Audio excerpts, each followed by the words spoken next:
UTL solar लावणार आणि सबसिडीही मिळवून देणार।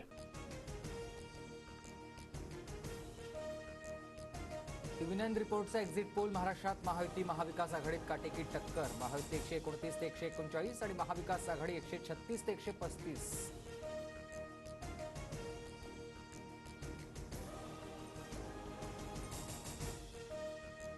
महाविकास आघाडीला 136 ते 145 आणि महायुतीला 129 ते 139 जागा मिळणार, तर इतरांचा आकडा 13 ते 23 पर्यंत जाण्याचा अंदाज।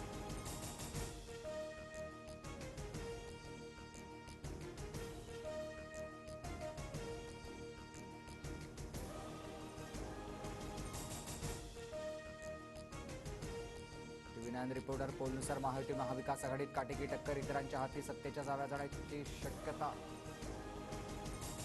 युनियन रिपोर्टर पोलनुसार भाजप 81 जागांसह सर्वात मोठा पक्ष, काँग्रेस 50 जागांसह दुसऱ्या क्रमांकाचा पक्ष होण्याची शक्यता, तर शिवसेना ठाकरे गटाला 44 जागांसह तिसरा क्रमांक।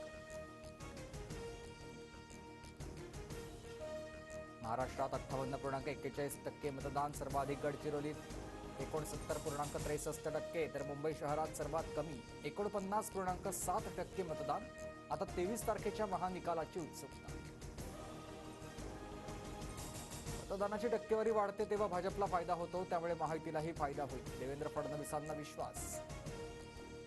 सोलापुरात ठाकरे गटाचं प्रणिती शिंदेंच्या विरोधामध्ये आंदोलन, प्रणिती शिंदेंच्या प्रतिमेला जोडे मारत ठाकरे गट आक्रमक, अपक्ष उमेदवार काळादींना पाठिंबा दिल्याचा आरोप आहे।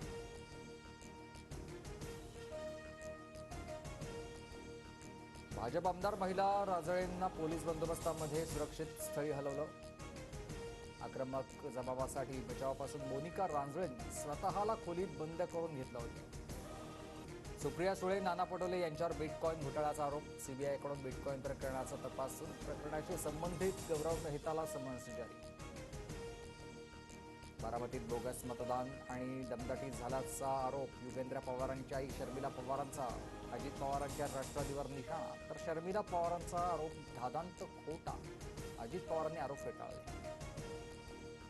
वर्ध्यात शरद पवार गटाचे नितेश कराळे मास्तरांना मारहाण, भाजप कार्यकर्त्यांनी मारहाण केल्याचा आरोप।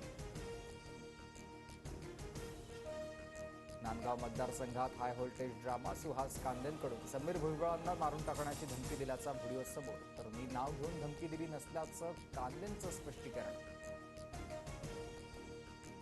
अमरावती शहरातील गोपालनगर परिसरामध्ये राडा, ईव्हीएम मशीन दुचाकीवरून नेण्यावरून वाद, राजीव गांधी विद्यालयामधून 4 ईव्हीएम मशीन दुचाकीवरून नेल्याचा नागरिकांचा आरोप।